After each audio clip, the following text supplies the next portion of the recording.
এটা হচ্ছে খুবই সিম্পল একটা রান্না, বাট অনেক বেশি পরিমাণ ইয়াম্মি হয়।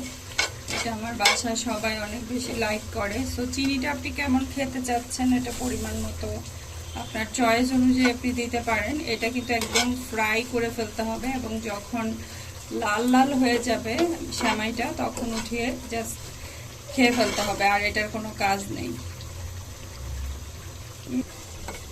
এই যে হালকা রেডিশ হয়ে আসতেছে, এই যে এরকম লাল লাল হবে, পুরোটা ভাজা ভাজা একদম ক্রিস্পি। এটার সাথে আপনারা কিশমিশ দিতে পারেন, আর সাথে বাদাম দিতে পারেন। আর এই সেমাইটা কিন্তু আমরা যদি একটু ভেজে দেন হচ্ছে দুধ, মানে দুধ দিয়ে যে সেমাইটা বানাই সেটা যদি একটু ভেজে দেই তাহলে ওইটাও কিন্তু আরো বেশি মজা হয়।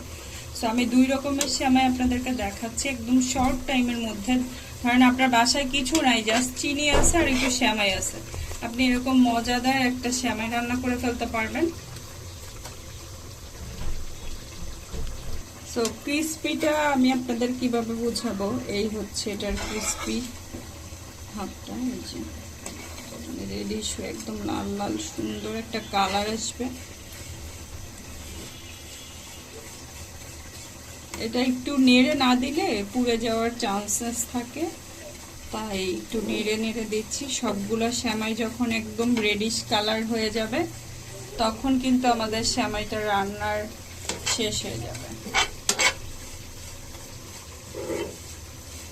সো রেডি হয়ে গেল একদম ইয়াম্মি সেমাই। আপনারা এটা সুন্দর করে পরিবেশন করে বাদাম কিশমিশ দিয়ে সুন্দর করে পরিবেশন করতে পারেন।